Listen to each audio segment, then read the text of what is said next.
롯데가 이겨야 직구석이 조용하다. 구도 부산으로 불리며 팬들의 압도적인 사랑을 받는 롯데자이언츠.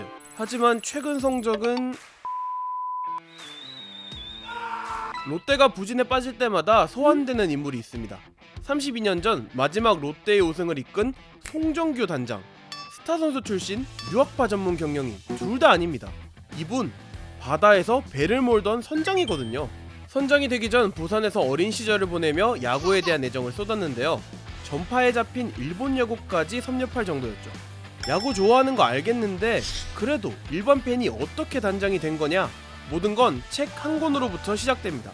1980년대 말 송정규 씨는 롯데의 부진을 지켜보다가 구단에 전화를 겁니다. 현재 팀의 문제점을 조목조목 설명했는데요. 그런데 구단 입장에서는 일개 팬이 하는 말을 듣긴 하겠어요. 그냥 단순 항의로 생각하고 듣는 둥 마는 둥 했죠. 전화가 통하지 않자 책을 만들기로 결심합니다. 심지어 본인이 직접 출판사까지 차려서요. 무려 7개월 동안 300쪽 가까운 분량으로 롯데자이언츠의 문제점과 앞으로 나아가야 할 방향을 담았는데요. 당시 언급된 지적은 지금 적용해도 유효하다는 반응들이 많았죠. 1990년 필승전략 롯데자이언츠 탑시크릿이라는 제목으로 세상에 나왔고 일부 서점을 통해 소문이 조금씩 나기 시작했습니다. 돌고 돌아 롯데 그룹까지 들어간 건데요. 당시 롯데자이언츠 구단주였던 신준호 부회장은 책을 읽은 뒤 야구단 운영은 이런 사람이 해야 된다라고 말하며 서울 본사로 송정규 씨를 부릅니다. 그리고 롯데자이언츠 단장을 맡아달라는 파격적인 제안을 하죠. 넙죽 받았을 것 같지만 오히려 거절했습니다. 해운 업계에서의 커리어를 우선으로 생각했기 때문에 구단에서 일한다는 생각을 전혀 하지 않았던 거죠. 하지만 구단의 끈질긴 설득 끝에 결국 수락하게 됩니다. 당시 나이는 39살. 롯데 프런트 내의 웬만한 부장, 과장보다 어렸습니다.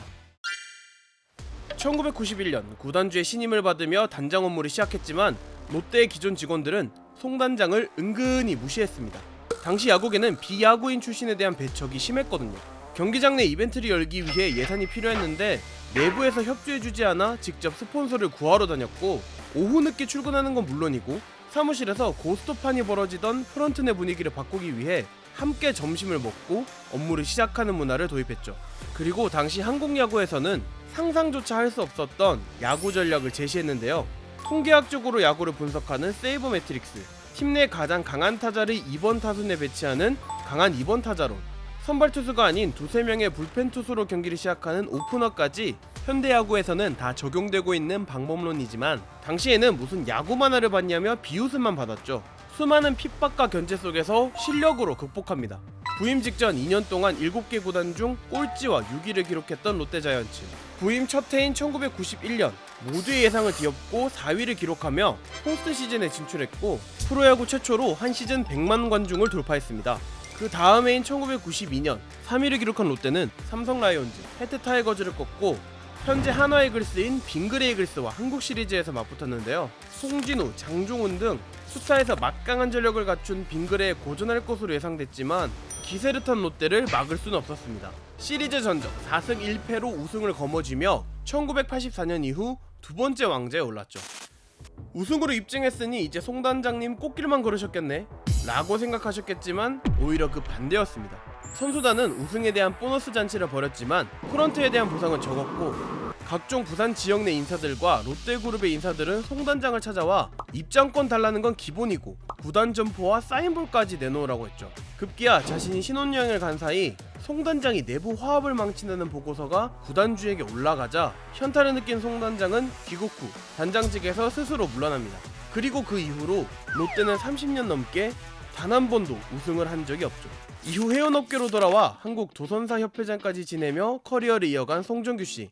여러 유튜브 채널에 나와 여전한 롯데 사랑을 보여주고 계신데요. 한 라디오 프로그램에 나와 작년 롯데의 순위를 맞추면서 여전한 야자랄의 시각을 뽐내기도 했죠. 흔한 야구팬에서 팀을 우승으로 이끈 단장까지 거짓말 같은 이 스토리는 야구 팬들 사이에서 영원히 회자될 것 같습니다. 그나저나 롯데 올해는 우승할 수 있나? 이번 영상을 만든 PD가 추천하는 영상도 보고 가세요. 스브스 뉴스의 다른 영상을 즐기시려면 구독 버튼을 꼭 눌러주세요.